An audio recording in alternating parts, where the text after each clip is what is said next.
Welcome to the You've Heard It Said podcast. This is Allie. And Jason. And today we are just going to start off with a big question. Can a conversation change your life? That is a pretty big question. Pretty big, yeah. Sizable. Can you help me? Can you make it a little smaller for me? What do you mean? Well, so I guess I'm just thinking about how we have so much information available to us, kind of like we talked about last time. Like we just have all of this information, but I'm not sure that reading a bunch of things or listening to all this stuff is really what helps me make changes in my life.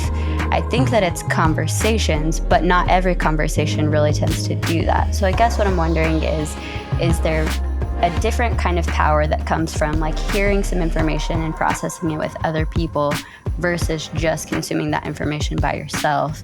I can latch onto that question. So I'm going to repeat it just as I think about it. So is there a difference between the power of like reading something or listening to something or, consuming some sort of information versus someone talking to you about that information in a conversation? Yeah. Okay, so I'm thinking of this story. You can tell me if it applies to what you're talking about.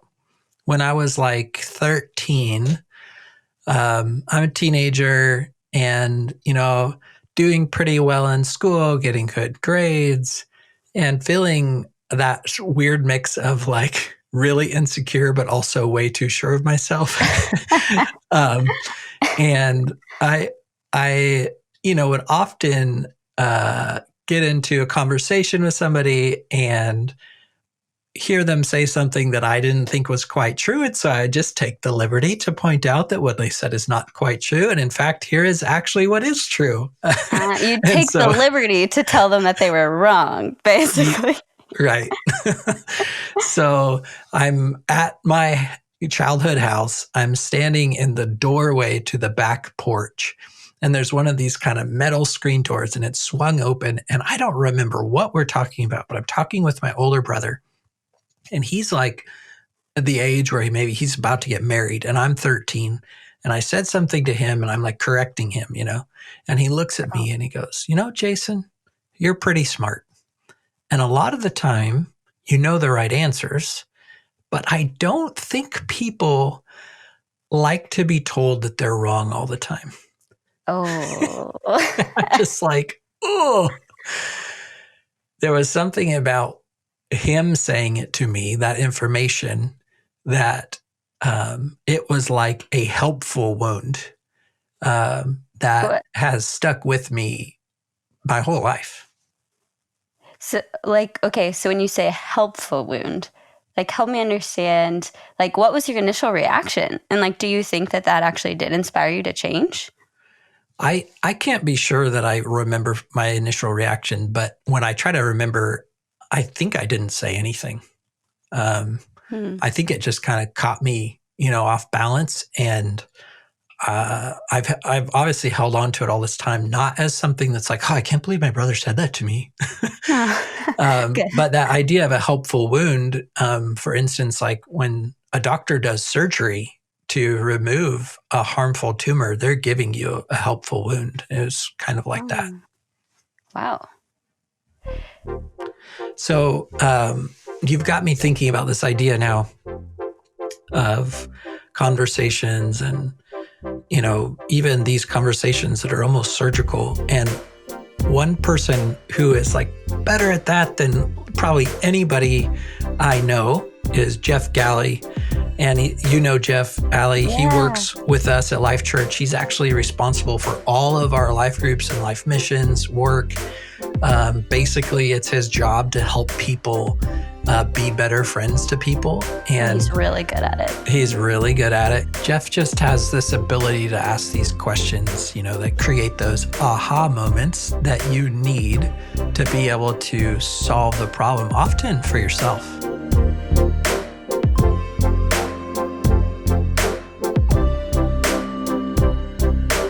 Thanks for being here, Jeff. Thank you very much. Good to be chatting with you guys. So for anyone who's new to the idea of what a life group is, just help explain that real quick. Yeah, that's a great question. A life group is just a group of friends who discuss what's happening in their life together, discuss what God is teaching them. And life groups can really look very different from group to group. So it sounds like you're responsible for helping people figure out how to be better friends to each other. You could say that. That's exactly right. We just want to do a good job of helping leaders feel like they've got the resources and the ideas and the know-how and the support to get out there and build friendships and relationships that can be really transforming. So you lead a lot of relationships and a lot of conversations, which is perfect because we're actually trying to figure out how do you have good conversations. And so we actually got a lot of ideas from the ebook that you wrote, also called Conversations. Yeah, that's awesome. Good. And so in the book, you kind of talk about how one time you had this pivotal conversation for you that kind of changed a lot afterwards. Could you tell us a little bit about that story? This is going back years and years, way before my days on the team here at Life.Church. And Allison worked for me on my team at work. And it was in a season of time where we were crazy busy. We had way more to do than we actually had time to do it. So that kind of sets the stage a little bit. Well, one day, Allison, at the end of the day, pulled me aside and she said, "Can we just sit down and talk for a minute?" And she just essentially said, "I love what we do. I love the work we do. I love our mission. I love being a part of this team, but I really do not enjoy working with you." Oh, ouch. Which was a pretty gutsy thing to say. I mean, you don't normally say those things to your boss, right? All right. And what she was saying is that you're just always moving, always going, and we don't ever take time to personally connect. And I actually sometimes wonder if you care about the people around you. You can be a little bit of a steamroller, just going full speed all the time, and you don't necessarily take time to stop and listen. So at first my defenses were up and I thought, okay, she's just got a chip on her shoulder. But the more I actually stopped to listen to her, the more I realized that she's given me feedback that's a really big deal for me. And it just dawned on me that, you know what, she's actually right. I don't think she knows how much I care about her as an individual person. And it became, pretty pivotal for me because I decided in that moment, that is not the kind of leader I want to be. So what did you do after that? Like after that conversation, how did you process it? Did you take immediate action? What did that look like? I did. And so the person that I called, his name was John, and who was much, much older than me, had decades of experience in working with people and somebody that I just really looked up to and respected. And I just called him to process what I was thinking. And we kicked it around together. And then he actually suggested a book to me. He said, there's a book I think that might be insightful to you. And if you're interested, we could talk about the book as you read it, if I could be a helpful voice. And I definitely took him up on that. And I still remember those follow-up conversations with John to this day. And out of that came just some really great growth in my life. I love that your first thought was, I need to talk to someone else about this. I just think that's so smart. How often do we just go internal and have these conversations in our head? Yeah. I love that you went right to processing it with another person. Well, I think what we all know is that we can't figure out hard problems on our own. It's part of the way God made us as human beings because we're wired up for relationship and we need each other. And so there's just a piece of our development that I don't know can occur unless we invite somebody else in or we tactfully allow ourselves to play the role that John played for me in the lives of other people. That's good. So how do you find those people? Like, how did you know John is the right person to call in this moment? John always asked me great questions. I knew that he just was always looking out for my best interests. I knew that he had some experience. And I also knew that he had been through some of the same journey in his development as a leader that I had been through because we had similar personality types. So those are probably some of the reasons that I was comfortable reaching out to him. I guess what I'm wondering is how do you go from being a person who's you were leading this thing and this person says, I like doing this thing, but I don't know that I like doing it with you. How do you go from there to being the person that we think of when we want to talk to someone who's great at listening and having powerful conversations and caring deeply? I think that it is just self-awareness. It's just being completely honest and knowing who I am and what my tendencies are. I tend to think I know the right answer, even if I don't. And so it's just been reprogramming my mind to assume that I probably don't know the answer. I just need to assume that I don't understand. So that leads to more curiosity, and people appreciate it when you are curious about them and curious about their experience. And instead of me trying to tell them what I think is true, discovering truth along with them, I think that has helped me a lot. I know that when I'm starting to open up to somebody and they say, oh, I completely understand where you're coming from, I'm just like, that is the last thing I want to hear someone say. Because I was just about to try to help that, you understand where I was coming from. And it feels like you're telling me to shut up if you say that to me. Yeah, that's true. And we all want other people to know that we care, but sometimes just the way you say it can come across differently than what you expect. I am having light bulbs going off too, because I think sometimes when I'm talking to people, I want to give them like an answer because I want to fix this problem that they're having. But maybe sometimes the better thing to do is just actually listen to them and just kind of empathize with where they're coming from. I think as Christians, it feels like it might be harder because we have an answer, right? Like there's so many answers in Scripture. We've all heard Jesus is the answer. And maybe that could make the answer that we have less attractive to people. Yeah, absolutely. Yeah. So a couple of thoughts. The first is that I think most of us, we really know what we want to do or what we ought to do. We just really need somebody else to help pull it out of us. It's just helping people become clear about what they already know they ought to be doing in the first place. And then the second thought that you just triggered for me, Jason, is from a scriptural standpoint, I think we can just look at the way Jesus interacted with people. And so much of his interaction was driven by questions as well. And he didn't give the answer. He left people wrestling and thinking all the time. That's the way he ignited change within his followers and within the culture that was actually resistant to his message of the kingdom. It was questions. That's good.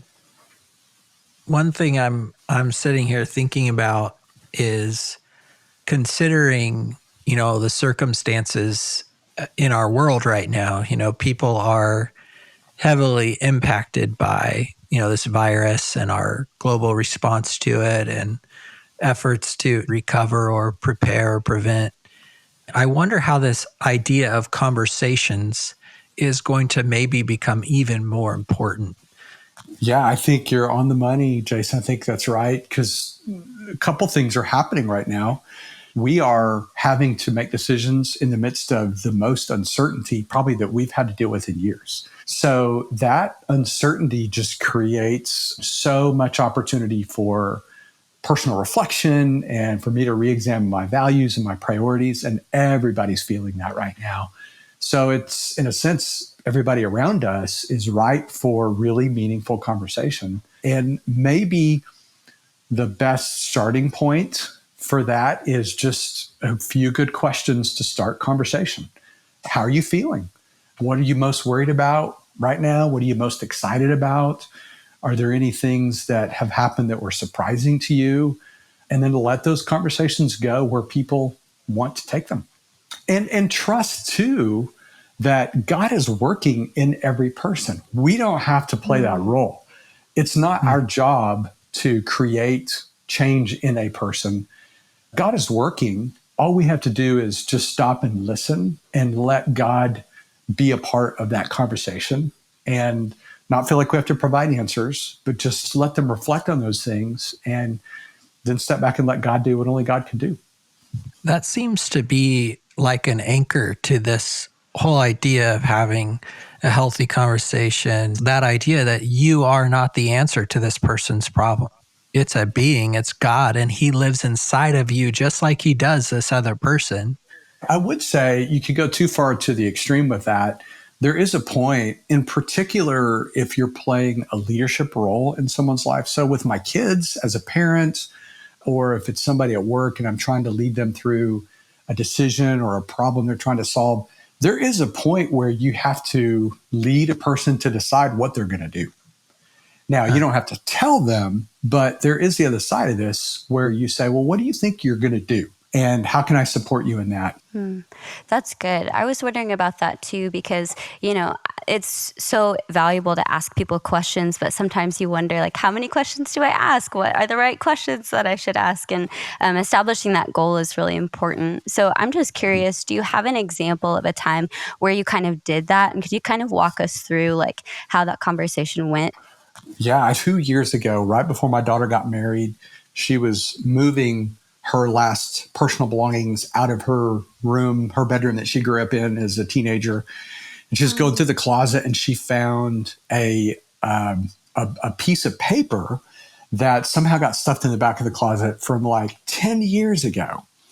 And so she brought it downstairs and she said, Dad, you're never going to believe what I found. And it was this picture that she and I had actually drawn together while we were camping when she was in junior high. We were up in the mountains in Colorado, and she was being her typical 12-year-old self and causing all kinds of fights with her brothers. And we sat down, and I remember talking about all this with her. It's like, are you happy with this? Do you like the way things are going? Do you like that you're always in trouble? Do you like that your brothers think you're a jerk? Are you okay with that? Is that the kind of person you actually want to be? And we were drawing a picture of the planets and the sun in the middle, and then all the planets rotating around. And I remember drawing that picture, and I said, here's what I think's going on is you think that everybody else is here for you, like the planets revolving around the sun. And so you just need to know if that's what you want, then things are just going to be hard for you. So you're going to have to decide what kind of person you want to be. And I don't think it was just that one conversation. Believe me, we had that conversation many times when she was in junior high. But she grew out of that in the most amazing way. And now she's an incredible young woman, married, has a clear sense of her own identity and her own values. So she decided who she wanted to be and redirected all those stubborn tendencies in the right direction. So that's one example. As a parent, you can't make your kids do things. Like there's a point where they have to decide, but you can ask them what they want and then let God be a part of that process. And I think you could replace kids and parents with anything, as a boss, as a friend, as a whatever. Totally. You can't make your friend or spouse or coworkers do what you want them to, but you can ask them what they want and trust God to lead them. So one of the things that this makes me think of is that Craig does such an amazing job every weekend of presenting truth that challenges all of us. And the role we get to play is just helping people figure out, what are you going to do with that? What action are you going to take? And as life group leaders, we don't have to have the answers. We don't have to know what to tell people what to do. We shouldn't be telling people what to do anyway.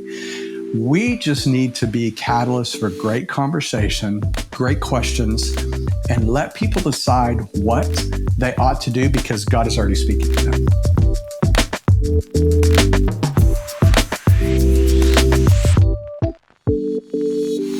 So several months ago, I met with my friend Michelle specifically to talk about personal disciplines. So I felt like I was stuck in some bad habit cycles and I wanted a new perspective on discipline.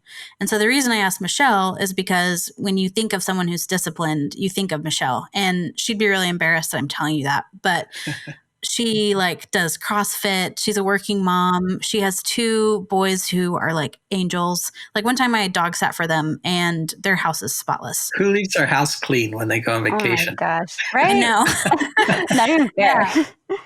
But somehow, despite being like incredibly disciplined, she's also really down to earth and approachable. So I went to her and I was wanting to ask about discipline. And when we sat down to talk, she actually brought up the conversations that she has in the car with her son when they're driving home from work. And that wasn't really what I was expecting her to talk about.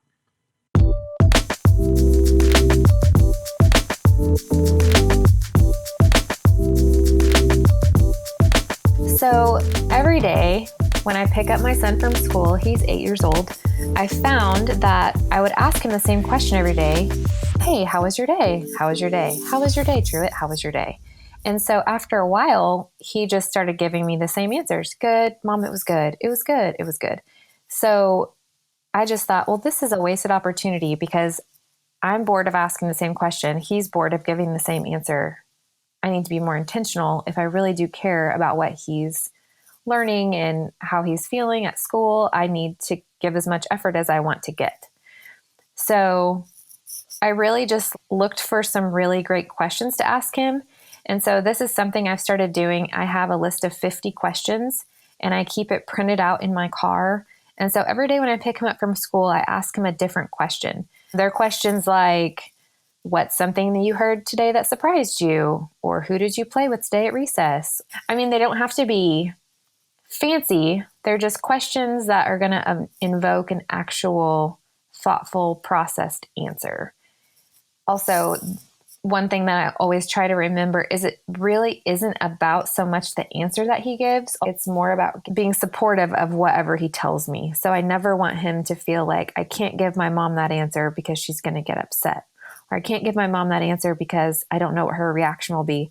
I always want him to feel open to tell me something. And so if I want him to give me that openness, I have to reply with an open response. Yeah. Can you give us like an example of what is an open response? Let's say, okay, Truett, what kind of person were you today? Well, I wasn't a very nice person.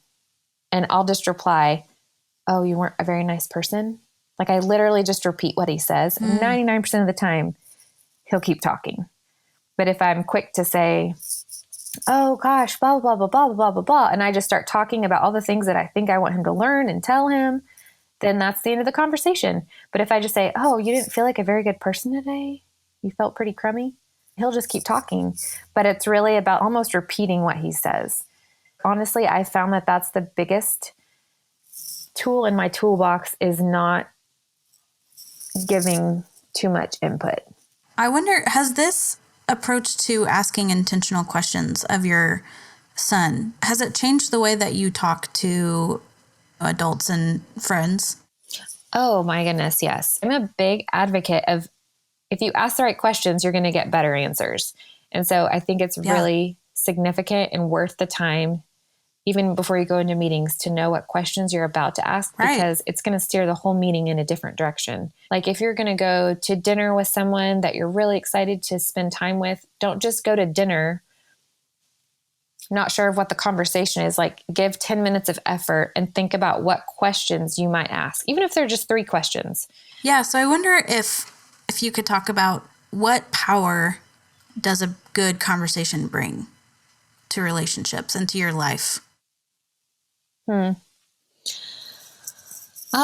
Like even you asking that question made me tear up a little because it changes the course of people's lives. And I can't stress enough how important it is to just stop and listen to people's answers and not interrupt and always give your opinion, because there's a time and a place for that. But more often than not, it's just not about us. If we really care about people, we're asking questions to hear their answer, not to give our advice. Mm-hmm. So I'm thinking about all of this, and I'm going back to our original question, can a conversation change your life? And I'm thinking back to my original story of my brother and his question and everything Jeff said. And I'm thinking, can you change your life without conversations? Like, is there anyone who's growing that's not talking to other people? Dang, okay. Because, I think actually Jesus, who tends to be this great conversationalist and question asker, he said something that I think helps us to think about this. He says, for where 2 or 3 gather together as my followers, I'm there among them. That's Matthew 18:20. You've probably heard it. Here's what maybe you didn't hear. Jesus is saying, if you want to be near me, get around other people. I think growth, I think change requires people. And I think the ingredient that you get out of being with people is the way that they speak into your life, the way that they ask you the right question at the right time, the way that they can see when the thing that you're saying is not really what you're feeling. Yep. So we need these conversations. Yeah, it reminds me of a quote that Pastor Craig has said a lot about that we confess to God for forgiveness, but others for healing. And I read James 5:16 about that the other day, but I read it in the Message translation, and it just was, I had never heard it like that before. And so I'm just going to read it. It says, make this your common practice. So like something you do often. Confess your sins to each other and pray for each other so that you can live together whole and healed.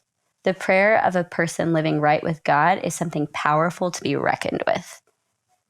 So I was just thinking about that, and kind of like what you were saying, like all of those things that we go through, like unless we process them with other people, like, yes, of course, God will forgive us, but we also find so much healing whenever we bring that with other people and they give us that perspective that we can't have on our own. And I think when we think about this idea of confession and sin, we think of like this dark little room and I'm going in there and confessing my deepest, darkest secrets. And there's like deep, dark secrets that we need to tell someone about. But a lot of the time, a sin might just be like, oh, I didn't handle this thing at work the right way. And you're just telling someone about it. You're saying it out loud to them. That's what confessing means. And they're listening. And then I love the part of that scripture where it says the prayer of a person living right with God is powerful, right? There is something about prayer when we take our unanswered questions, those things that maybe the other person listening doesn't know what to tell us, what to do. And maybe we don't even come to a conclusion in the conversation, but we can then bring that unanswered question to God, and He is so powerful to help us. Questions really are the secret ingredient to all of this. And we wanted to give you a really great one for starting conversations with people this week. It's just, tell me about the last time you felt like someone really understood you and why. Thanks so much for listening to the You've Heard It Said podcast. We hope this conversation has been helpful to you, and we wanted to make it easy for you to take this content and turn it into a conversation with someone you care about. You can find questions, resources, and more on our conversation guide in the show notes wherever you're listening. If you want to make it even easier, you can opt in to get the guide in your inbox every time a new episode is released. We'll include all the links you need to do that in the description. Also, if you enjoyed this conversation, please subscribe and leave a review. It really does help more people find the podcast, so your review could be the reason someone else gets to find it. Have an awesome week.